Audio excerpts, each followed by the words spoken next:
Before the flashbulb or the runway walks, before the glossy magazine covers, there's a bill for thousands of aspiring models who fly to fashion capitals like New York, Paris, and Milan. The very first thing their dream agency hands them isn't a contract for a six-figure campaign, key to a crowded apartment and a rental agreement that will become the invisible chains of their career. The modeling industry's darkest and most profitable secret has nothing to do with fashion. It's about real estate. This is the story of how modeling agencies transformed from talent scouts into powerful, unregulated landlords, creating a system where models' biggest debt often owed to the very people promising to make them a star. And that rent money is just the beginning. Stick around to discover the other shocking ways agencies monetize every aspect of a model's life, turning their hopes and dreams into a steady, reliable cash machine. Imagine New York City, early 1980s, Arthur Vance, the head of a scrappy, mid-tier agency called Vance Vanguard, was pulling his hair out. He had just discovered gold in the form of a 17-year-old girl from rural Poland named Katia. She had a face that could stop traffic and a walk that commanded attention. The problem? Katia had $50 to her name, spoke broken English, and was currently sleeping on the floor of another model apartment that was already packed with 5 other girls. So one rainy Tuesday, Vance had to cancel Katia's meeting with a major cosmetic brand because she was untraceable. Her roommate's phone was disconnected and she had gotten lost on the subway. The client was furious. Millions of dollars of potential commissions evaporated into the New York drizzle. At night, stewing in his office, Vance had an epiphany. The problem wasn't the models, it was their chaos. Their lack of stability, their poverty, their naivety. It was all a liability to his business. What if he mused that liability could be turned into an asset? The next day, he signed a lease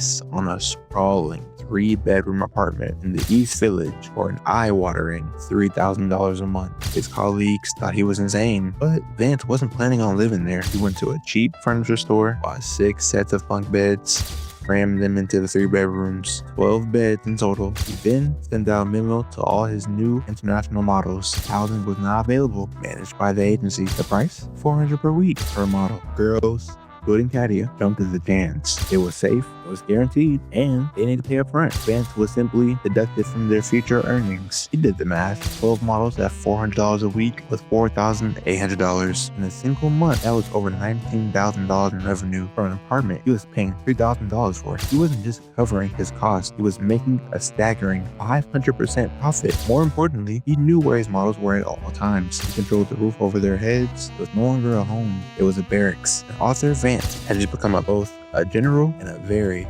wealthy landlord. Now, the practice didn't start with pure mustache twirling villainy like Arthur Vance's. It began as a practical solution to a growing industry problem in the latter half of the 20th century. As fashion became a global phenomenon, agencies began scouting far beyond their local territories. The discovery of supermodels from Eastern Europe, Brazil, and Russia created a massive influx of very young, often teenage talent into Western fashion capitals. These models arrived with nothing. They had no credit history to rent an apartment, no local family to co-sign a lease, and often no understanding of the local language or rental laws. Agencies were faced with a dilemma. How do we secure our new, valuable assets? The initial solution was born of necessity. Agencies would act as guarantors or lease apartments directly to house their new faces. It was a logistical move to protect their investment and ensure the models were safe, available for work. To make this leap from a simple housing solution to a profit-generating machine, agencies had to do 2 key things. First, they shifted the model's legal status from employee to independent contractor. This was a crucial move because it absolved the agency of most responsibilities in providing benefits or minimum wage while still allowing them to exert immense control. Second, they created the concept of the model's account, or but a running ledger of debt that the model owed the agency. The cost of apartment, flights, promotional photos, account cards, and even pocket money were all added to this account, be paid back before the model ever saw a dollar of their own earnings. Financial model is deceptively simple and brutally effective. The agency signed a master lease for a large apartment in a desirable central location. Let's say it's a 4-bedroom apartment in Paris for 7,000 euros per month. They then turn each bedroom into a shared space, often placing 2 or 3 bunk beds per room. Suddenly, the apartment can house 16 models. Each model is then charged rent not monthly, but often weekly. Make the number numbers seem smaller. A charge of